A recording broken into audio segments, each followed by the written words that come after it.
Je suis Peter, le technicien. Dans mon métier, un accident est vite arrivé.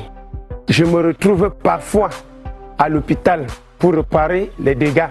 C'est toujours l'argent qui sort comme ça. Mais depuis que j'ai choisi l'assurance TAM de CPA, même si mon argent sort pour les soins, je sais qu'il va revenir. Et oui! À partir de 6 915 francs par an, l'assurance TAM de la CPA vous couvre en cas d'accident corporel, quelle qu'en soit la cause, le responsable et où que cela arrive dans le monde entier. CPA Assurance, avec vous de toutes nos forces.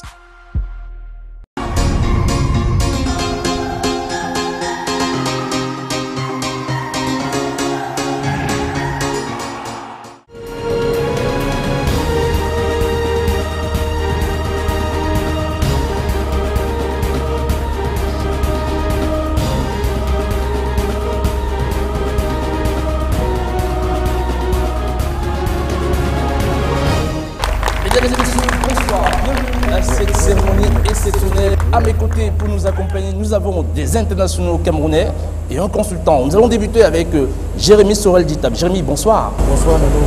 À ses côtés, Ambroise Oyongo Bitolo. Ambroise, bonsoir. Bonsoir, Nono. Et sans plus tarder, notre consultant habituel, Abou Daga. Abou Daga, bonsoir. Bonsoir, Elie Giscard. On en profite pour remercier le public qui est parmi nous. C'est aussi ça l'ambiance du Ballon d'Or. On remercie aussi l'hôtel La Falaise Boulanger où nous sommes en train de dérouler cette soirée. Alors, sans plus tarder, autour des trois nominés, avez-vous été surpris par la présence de ces trois joueurs, Neymar, Messi et Cristiano Ronaldo? On va débuter par vous, Abou Daga. Je suis convaincu que c'est ce qui s'est fait de mieux en 2015. On aurait pu penser à Suarez, mais on ne peut qu'avoir trois joueurs sur le podium. Et je pense que c'est les trois meilleurs de l'année 2015. Très bien. Alors vous, Jérémy, vous avez sans doute côtoyé Cristiano Ronaldo. C'est un joueur qui ne cesse d'affoler les compteurs, qui ne cesse de battre les records. D'ailleurs, les trois, même Messi aussi. Comme il a dit, il y a Neymar qui s'est invité cette année. C'est très bien. Donc je ne suis pas surpris. De ces nominés. Très bien. Et avec vous, Ambroise Oyongo Bitelo, sur le cas de Neymar, le jeune Neymar qui est pratiquement de votre génération, bien sûr. Qu'est-ce que vous pensez de sa fin de saison du côté du FC Barcelone qui semble être tonitruant? Non, mais moi je pense que voilà, Neymar déjà il mérite parce que sur les performances et les stats, il a démontré que voilà, il pouvait être parmi les ballons d'or. Donc même si ce n'est pas l'année choisie pour lui, on pense que voilà, d'ici les prochaines années, il aura ce ballon d'or. Pour les deux autres, tout le monde est d'accord. Il y a eu cet incident sur le site internet de la FIFA qui a révélé que apparemment ce serait Messi qui serait ballon d'or. Est-ce que vous êtes de cet avis? Pensez-vous que c'est un incident volontaire ou bien pour faire du buzz? Bon, vous savez, le marketing mondial aujourd'hui est arrivé à un niveau. Les histoires de complot et de double complot, ultra complot sont nombreux. Donc c'est possible que ce soit une petite machination pour préparer l'opinion à ce que ce sera Messi, comme ça peut être une erreur de l'informaticien. Mais je pense que s'il arrive que ce soit Messi, personne ne sera surpris, malgré que Cristiano Ronaldo a marqué beaucoup plus de buts que lui lors de l'année 2015. Mais à mon avis, chaque année, le vainqueur de la Champions League, son meilleur joueur est toujours presque le ballon d'or.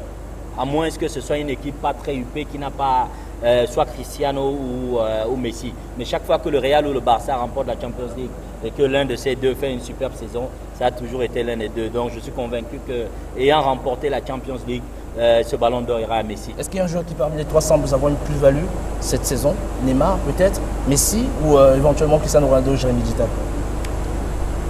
Mais non, moi je pense que Cristiano ou bien Messi, comme j'ai dit, lorsqu'on regarde les critères d'élection, ce sont des gars qui ont eu de très grandes performances en club.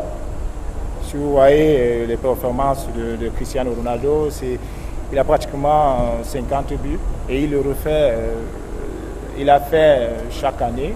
Ça fait pratiquement 4 ans qu'il a ce niveau de performance. Qu'il a su cette performance. Messi pareil, Neymar aussi.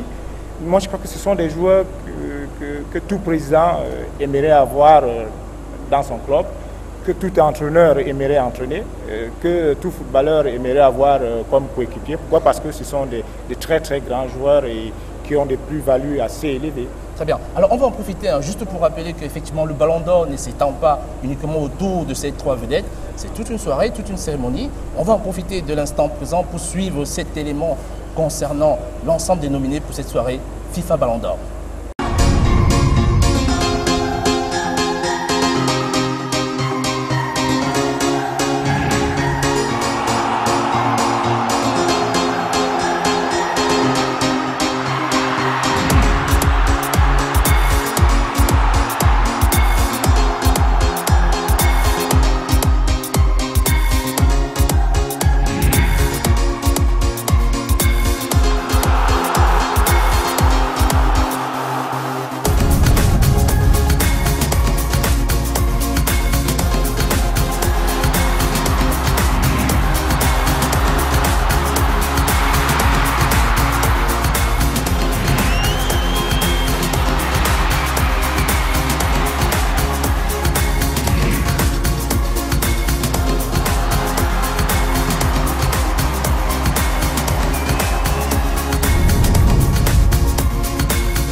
Bonsoir, c'est Aurélien Chediou, à Istanbul. Mon pronostic pour le Ballon d'Or, c'est en numéro 1, Lionel Messi. Numéro 2, Cristiano Ronaldo. Et numéro 3, Neymar.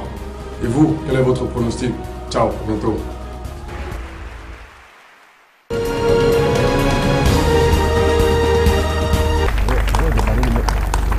Aurélien Chediou, avec bien sûr une fois de plus le nombreux public qui est ici parmi nous.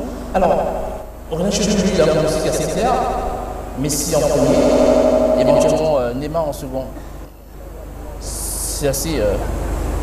Bon, je suis convaincu que ce mieux Cristiano Ronaldo en deuxième et Neymar en troisième. Tout simplement parce que, quoique Cristiano n'ait rien gagné cette saison, il a quand même marqué 57 buts. C'est quand même incroyable. Il a marqué d'ailleurs plus de buts que Messi. Je pense que Neymar, c'est le petit prince qui va prendre la troisième place. Et peut-être la saison prochaine, on pourra prendre cette place de Ballon d'Or. Mais je suis convaincu qu'aujourd'hui, quand on regarde, Cristiano le disait dans l'interview d'avant la cérémonie, que ça fait 8 ans qu'il est sur le podium. Ça vous dit la constance du joueur, parce qu'on peut être un bon joueur sur une saison, sur 2 ou 3 flambées comme ça, mais ça, c'est des joueurs qui sont d'une constance incroyable. Et je pense que normalement, il devrait être au moins deuxième et Neymar troisième. On va rester sur cette cérémonie parce que, comme on le disait tantôt, ce n'est pas uniquement autour des 3 meilleurs joueurs du monde. On parle aussi du côté du football féminin, des entraîneurs aussi. Et on va évoquer le cas des entraîneurs qui semble être un cas assez négligé et qui, ma foi, a toute son importance. On va commencer avec le coach du Chili, Jorge Sampaoli, et qui est en concurrence avec Guardiola, Ambroise Oyongobito, Jérémy Souleye-Ditab et Abou Daga. Est-ce qu'il y aurait un qui sort du lot éventuellement? C'est-à-dire qu'on sait que Jorge Sampaoli avec le Chili, ils ont remporté la Copa Libertadores. Ça c'est déjà très signifiant.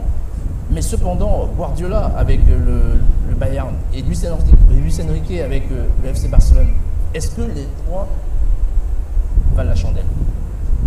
Je suis convaincu que oui.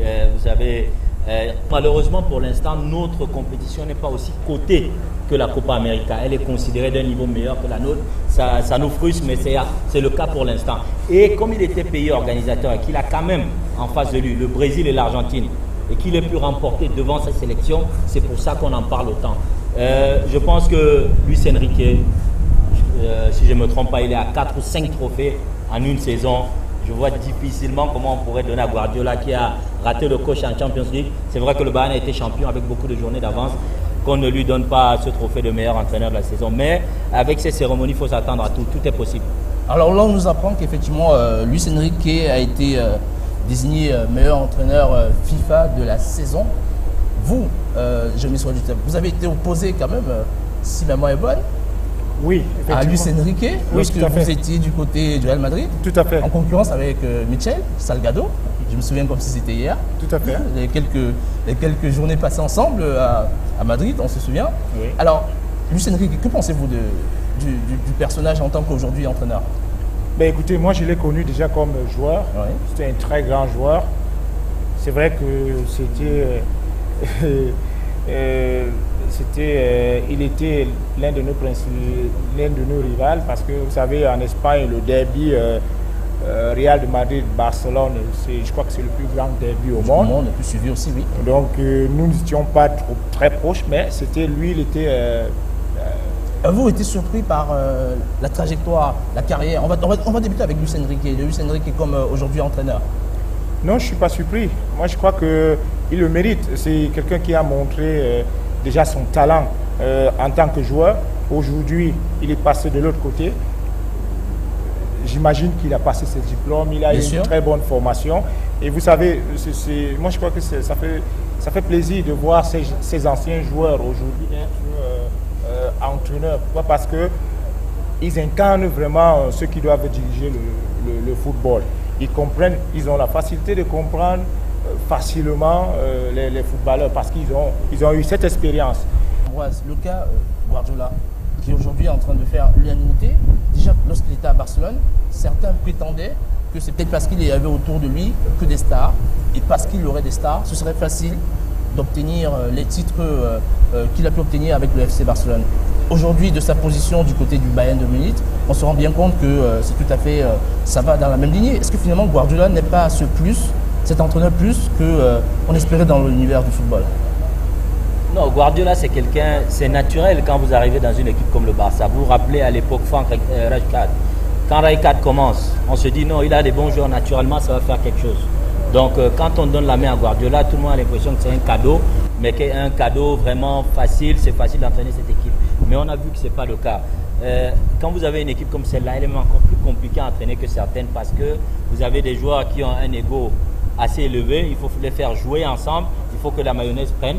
Mais c'est vraiment le nombre de trophées qu'il a gagné au Barça, c'était assez impressionnant, mais surtout quand il arrive au Bayern, que tout le monde a vraiment accepté que c'était un entraîneur de qualité. Un entraîneur, quelqu'un me l'a dit, n'est aussi bon que les joueurs qu'il a. Mais un mauvais entraîneur, même s'il a des bons joueurs, ne sera pas un bon entraîneur. Parce que vous regardez le cas de Luis Enrique. Il est passé comme Guardiola par l'équipe B du Barça. Il a fait les équipes de jeunes. Mais arrivé à la Roma, il s'est fait virer. Mais le Barça l'a pris au Barça parce qu'on savait, bien qu'il s'est fait virer à la Roma, la qualité des joueurs ne lui permettait peut-être pas d'asseoir le jeu qu'il voulait. Et le football italien, ce n'est pas le football espagnol. Donc c'est quelqu'un qui est vraiment moulé. Barça, on l'a moulé à la Masia, il a déjà cette mentalité. Et quand vous avez cette mentalité-là, on vous donne cet effectif et que vous faites les choses bien, vous avez beaucoup de chances de réussir. Mais il faut dire que la ligne entre l'échec et la réussite dans le football est très, très petite, elle est infime. Ce même Luis Enrique, avant le mercato de janvier dernier, était sur la sellette. On a annoncé qu'il avait des soucis avec Messi et que Messi avait demandé qu'on le limoge, sinon il allait quitter l'équipe. Et dès qu'il a enlevé Messi de l'axe pour le faire jouer sur le côté et a mis Suarez à sa place, la mayonnaise a pris. Les résultats sont ceux qu'on connaît et aujourd'hui on dit de lui qu'il est un entraîneur incroyable. Donc le football, la différence entre l'échec et la réussite, la ligne est vraiment infime.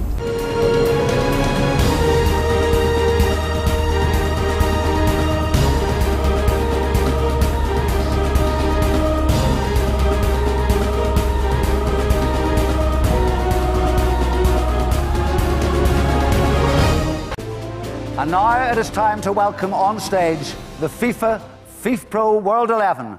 And from Barcelona, Dani Alves. Très bien, on va justement en profiter pour chuter autour de cette actualité. Le 11 FIFA qui est tombé il y a quelques minutes. Alors, je vais juste vous relater assez rapidement. Au goal, nous avons Manuel Neuer. Je pense que ce n'est pas une surprise. À droite, nous avons Alves, le Brésilien. À l'axe, Ramos et Thiago Silva, le Parisien. Marcelo à gauche. Pogba au milieu de terrain. Luka Modric le Croate du Real Madrid, effectivement, au milieu également, accompagné d'Iniesta. Ensuite, à l'attaque, au front droit, Neymar, Ronaldo, Messi. Est-ce que, selon vous, ce 11 Ambroise Oyongo-Bitelo ne semble pas être un 11 de complaisance? Il faut d'abord féliciter le 11 parce que voilà, ils ont travaillé toute la saison, ils ont mérité d'être dans le 11 mondial, donc on va pas cracher dessus. Mais il y a une chose à corriger, je dirais que voilà, c'est une équipe de stars. Ça c'est une équipe champagne. Si je suis entraîneur dans mon projet, je ne crois pas que je prendrai que des joueurs techniques.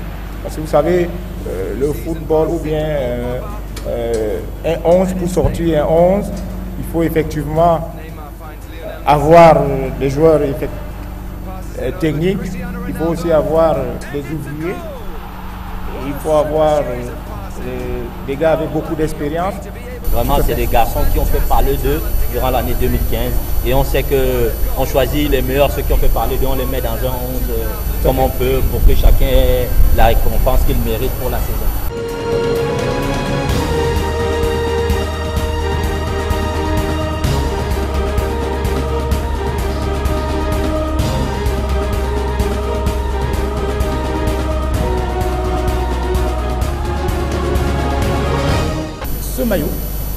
Ce maillot du Barça à Saba, qui est offert par notre partenaire City Sport. Merci. Voilà. Bravo à vous pour votre réponse.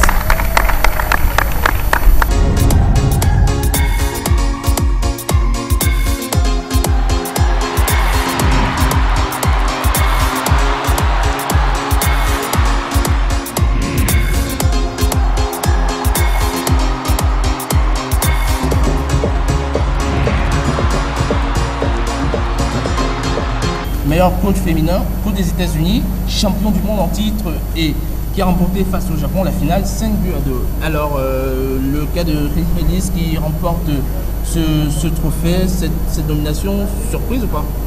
Bon, vous savez, quand on est dans une année où il y a une Coupe du Monde et qu'il y a un sélectionneur qui a remporté la Coupe du Monde, je pense que c'est assez naturel que le trophée du meilleur entraîneur revient à cet entraîneur. D'ailleurs que les États-Unis sont une équipe en plein mouvement en termes de football féminin, donc elle n'était pas forcément favorite. Donc je pense que c'est mérité puisqu'ils ont remporté la plus grande des compétitions qui est la Coupe du Monde au niveau féminin. Gaël, selon vous, Jérémy, c'est une nouvelle trajectoire de footballeuse en devenir, de nouvelles stars dans le contexte, le jargon, l'univers camerounais? Oui, moi je crois qu'elle a démontré. Hein, et voilà, aujourd'hui elle a cette récompense. Les critères, c'est quoi? C'est être performant à l'année en cours. Elle a été elle est performante dans son club. Dans son club, ouais. Et la chance qu'elle a eue, on a eu à la Coupe du Monde. Mondial exceptionnel. Un mondial exceptionnel, comme vous le dites. Et aujourd'hui, qu'elle soit récompensée, c'est très bien. Pourquoi? Parce que l'avenir du football féminin, je crois qu'il y aura beaucoup de filles qui vont essayer de copier ou bien essayer d'être comme elle. Donc ça aura un impact. Moi je crois que c'est une très bonne chose. Restons sur le cas de la CAF avec la récompense de Pierre-Emerick Aubameyang qui a été célébré au Gabon comme nulle part ailleurs, il faut le dire, à tout seigneur, tout honneur. Le cas Aubameyang qui est aujourd'hui consacré comme étant le meilleur joueur africain. D'abord, êtes-vous surpris que ce soit Aubameyang ou à la place de Yaya Touré? Non, je ne suis pas surpris. Regardez ce qui a été fait pour Aubameyang au Gabon. Qu'est-ce qui a été fait pour Gaël Nganamit par nos autorités, par ceux qui dirigent le football? Elle est arrivée à l'aéroport comme moi j'arrive souvent, avec juste la famille et autres qui la recevaient. Ça ne coûte rien du tout de faire un petit tapage autour de ça. Ce sont des choses comme ça qu'on peut utiliser pour faire la promotion du football. Mais vraiment, c'est-à-dire que c'est des choses assez simples. On nomme les gens partout, les grands titres et tout le reste. Ça, c'est les petits détails qui font la différence. Pour réussir, il faut avoir de l'attention au niveau des petits détails. On ne peut pas avoir la chance pour la première fois, une Camerounaise est ballon d'or africain et que la presse a relayé l'information. Ça, c'est clair, net et précis. Mais qu'est-ce que la Fédé? normalement, même une lettre officielle. Aujourd'hui, On ne va pas revenir sur ce débat autour de la Fédé, etc. Non, non, ce n'est pas le débat sur la Fédé. Quand je dis les autorités, je dis tout le monde. On aurait pu faire ne serait-ce qu'une petite lettre d'encouragement, ceci, cela, qui est lu au journal au 13h ou ainsi de suite. C'est des petites choses qu'il faut qu'on mette au niveau de notre marketing parce que c'est ça qui fait la promotion de notre football. On en a vraiment besoin.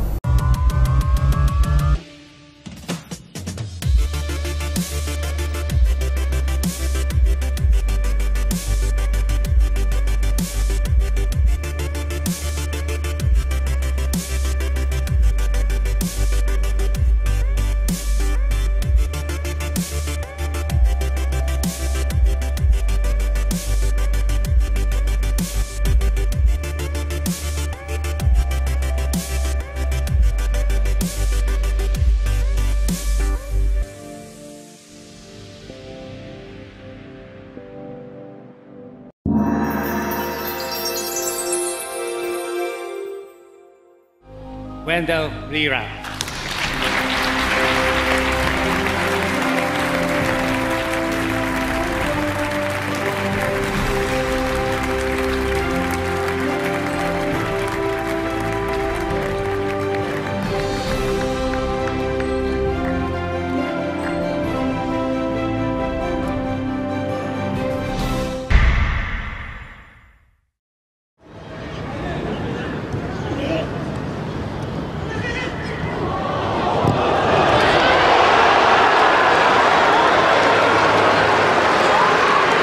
Restons sur le cas de la CAF avec la récompense de Pierre-Emerick Aubameyang qui a été célébré au Gabon comme nulle part ailleurs, il faut le dire, à tout seigneur, tout honneur.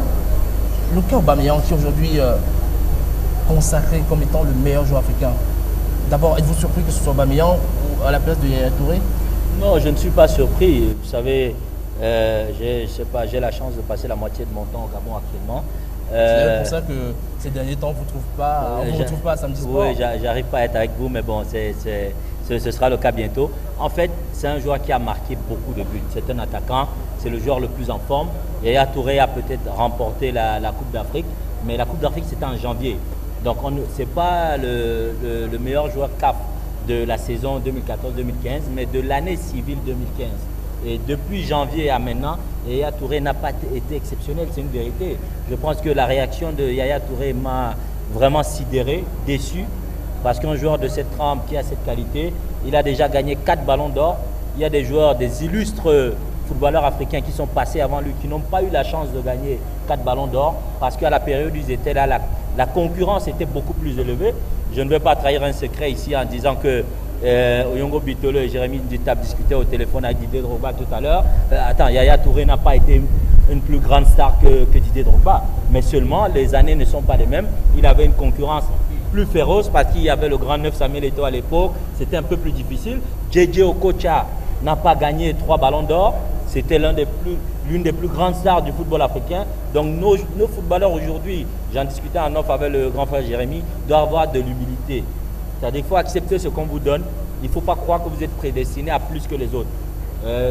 Aubameyang aujourd'hui en Europe, il est à 40 et quelques buts dans la saison, dans l'année civile 2015. C'est un garçon qui mérite.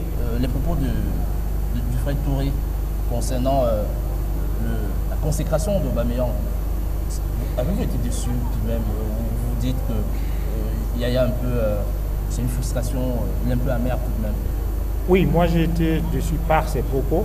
Mais de l'autre part, je l'ai aussi compris. Pourquoi? Parce que peut-être c'était un mauvais perdant. Vous savez, généralement, lorsqu'on perd, on n'est pas content. Parce qu'on se dit qu'on était... Lui, Yaya, il croyait qu'il avait tous les critères qu'il méritait d'être le ballon d'or.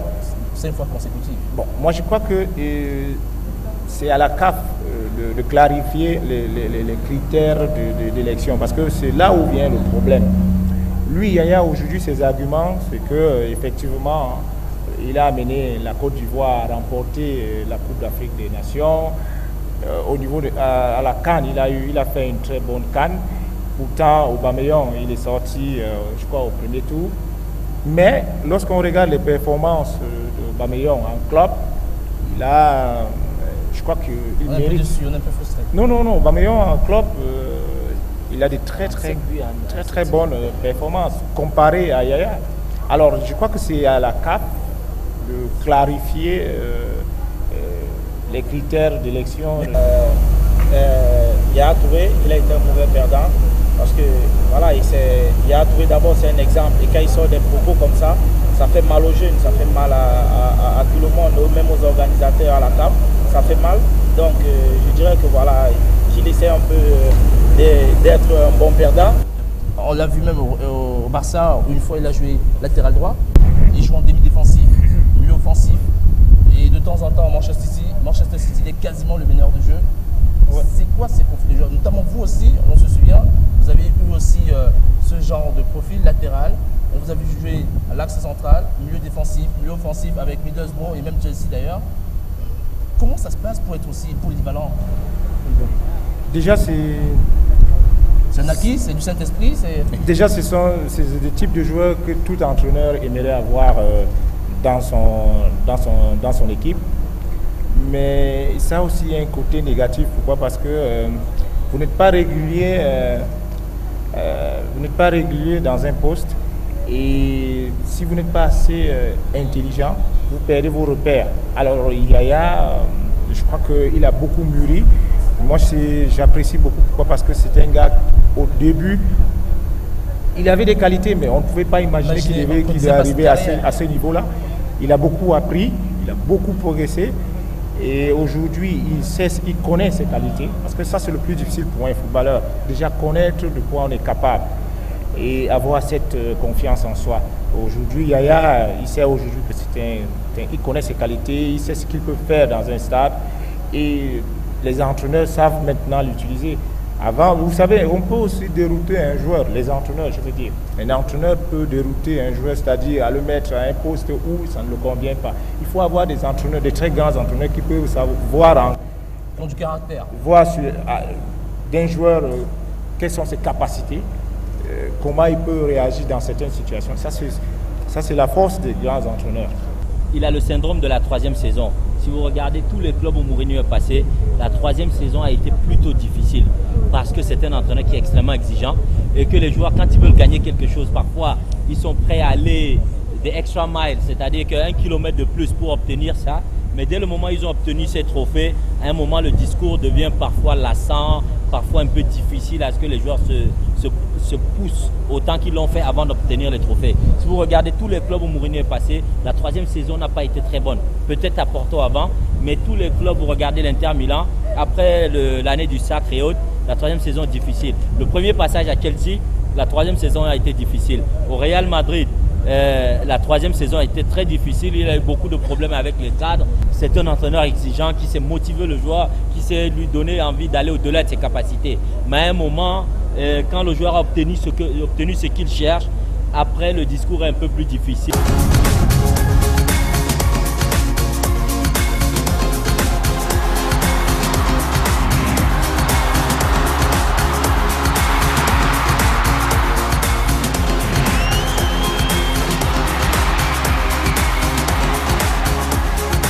Alors l'info vient de tomber juste à l'instant. La joueuse de l'année, pour vous, Ambroise Oyongo-Vitolo, puisque elle est de votre pays, bien sûr, Earl Elliott, l'américaine capitaine des USA.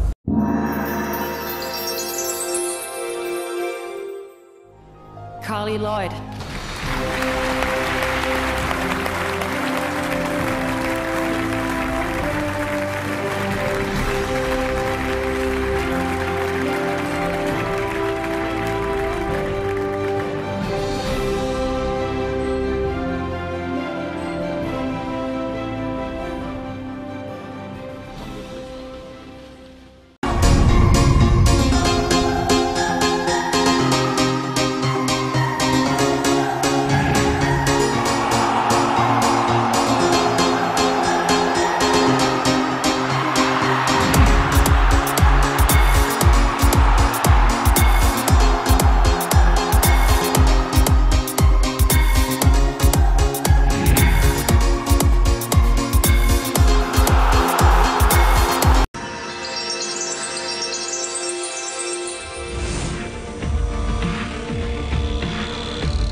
Nominees for the FIFA Ballon d'Or: Cristiano Ronaldo, Portugal;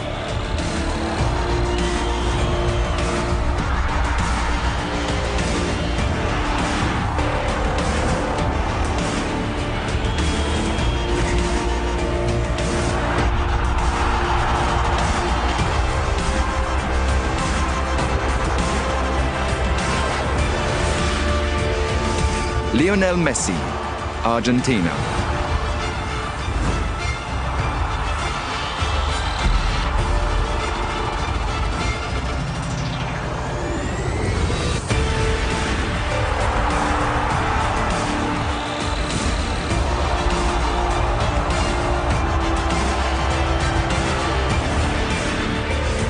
Neymar, Brazil;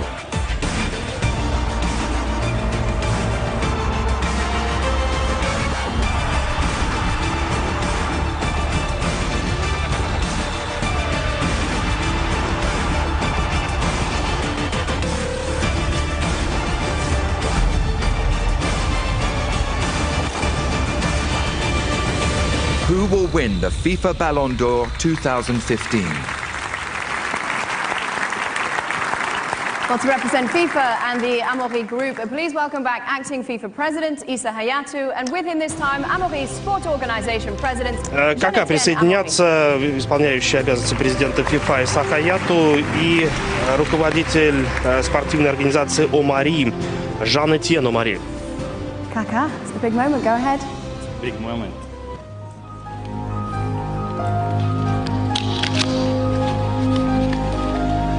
Ladies and gentlemen, the FIFA Ballon d'Or 2015 Золотой мяч goes to FIFA Lionel Messi. Получает Лионель Месси. Напомню, для аргентинца это пятая победа в конкурсе и четвертая с тех пор, как появился на свет этот конкурс и этот приз. De l'année.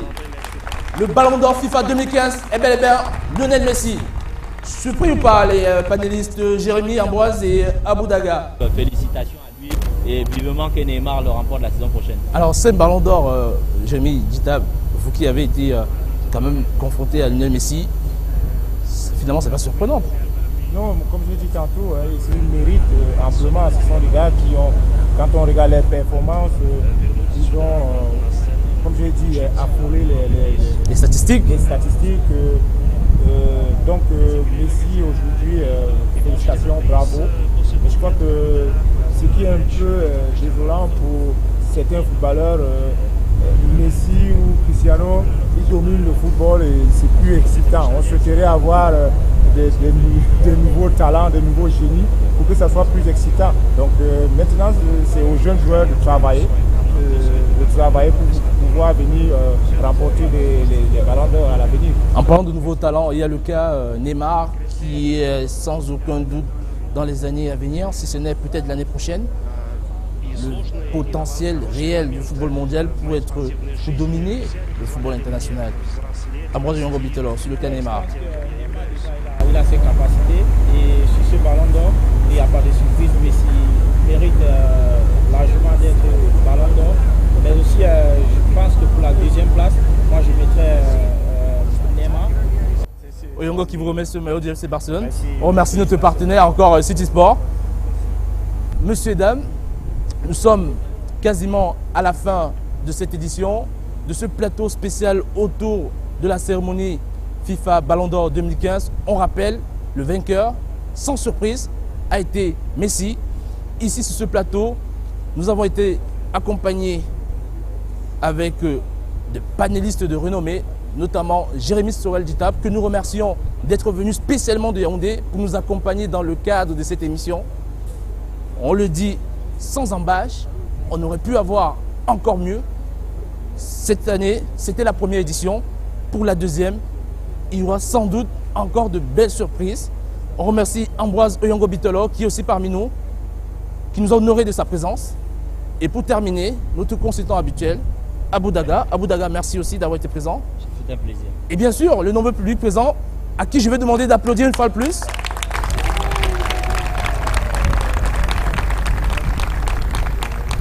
En tout cas, messieurs, dames, ce fut un plaisir d'être ici à l'hôtel La Falaise Ballon d'Or pour vous retransmettre ce plateau spécial autour du Ballon d'Or 2015. Merci de nous avoir suivis.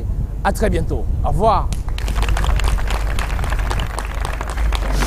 95, 95 d'oro, George Weah. George Weah che ritorna per la seconda volta sul nostro palcoscenico. Winning the FIFA World Player of the Year in 1995 completed a remarkable journey for George Weah. I was brought up in the ghetto, live in the ghetto. We are stereotyped, whether you are good or not. But you get a lot of great people from the ghetto. I'm a great person, I'm from the ghetto. It doesn't matter, this is where I live, because that was the opportunity given. When I was given the opportunity to leave the ghetto, I proved to be someone great. This was the pitch in Claratown, Monrovia, where perhaps the greatest African player of all time played the football of his childhood. Weah was from a nearby community, but he learned his trade here and made a lasting impression. George Weah came from Gibraltar. It's a slum community. Things very difficult. People are destitute, impoverished community. George Weah is an inspiration to many of the young people in Claratown, Dole community and across the country. He's a role model. George, for me, the most complete footballer. He was endowed with mesmerizing skills, great pace. One newspaper before compared to say he was the cheetah. Yes. He had everything a footballer needs.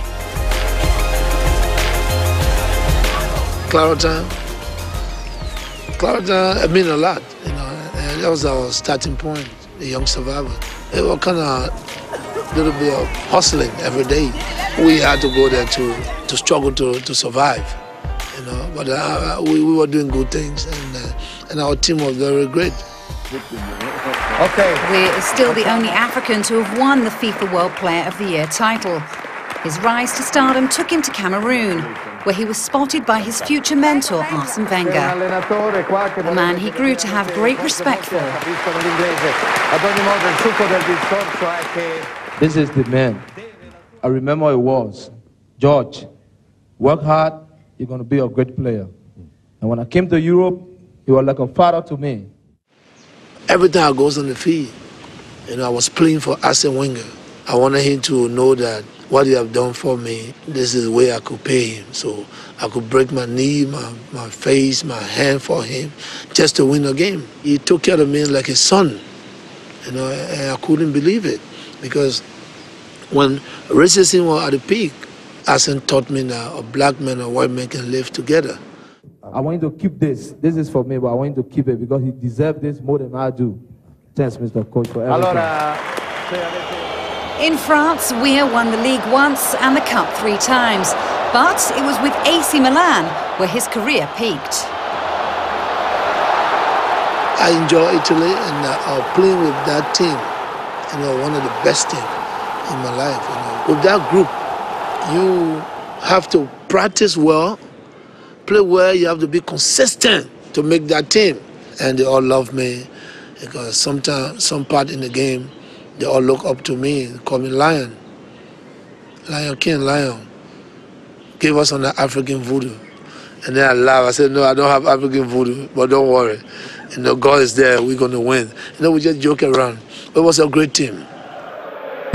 In 2000, Weah was loaned to Chelsea, another prestigious stop on his European tour. There he won the FA Cup. But there was one disappointment in an otherwise perfect career. He was an idol back home, but he was never able to lead Liberia to a World Cup. They came close to qualifying for 2002, but it wasn't to be. I'm very religious, so it's not a regret for me. I would have loved to play in the World Cup. I think it was an opportunity for me if I would have gone on the world stage to wear the jerseys of my country in the World Cup. So, after football, he tried to change life in war-torn Liberia, standing for president in 2005 and in 2014 becoming a member of the Senate as leader of the Congress for Democratic Change party. During that time, my country was bleeding, and I thought that A lot of things need to be put in place, to bring about peace and stability in our country, try to join government. I'm happy to be called footballer than a killer. Some people they brought guns, but I brought the message of sports, peace and unity, because football unified people. I've encountered a lot of great people, like Nelson Mandela, good leaders. I listen to them and I see how they do things, and I wanted to be that person, for my people. From the muddy pitches of Claratown to the greatest stadia in Europe, and now back to Liberia. It's been an extraordinary journey for George Weah, but he's not finished yet. I'm happy and I thank God for my life. I was successful in what I did. Everywhere I go, people recognize me with respect. Small or big or tall, I want to give you respect, because I believe that football is a unifying game, and then we should keep that unity.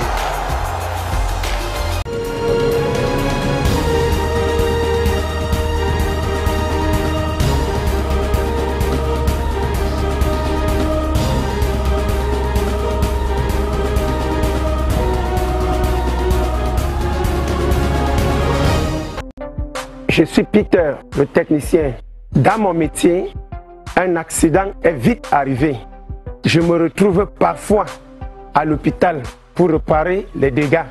C'est toujours l'argent qui sort comme ça. Mais depuis que j'ai choisi l'assurance TAM de CPA, même si mon argent sort pour les soins, je sais qu'il va revenir. Et oui! À partir de 6 915 francs par an, l'assurance TAM de la CPA vous couvre en cas d'accident corporel, quelle qu'en soit la cause, le responsable et où que cela arrive dans le monde entier. CPA Assurance, avec vous de toutes nos forces.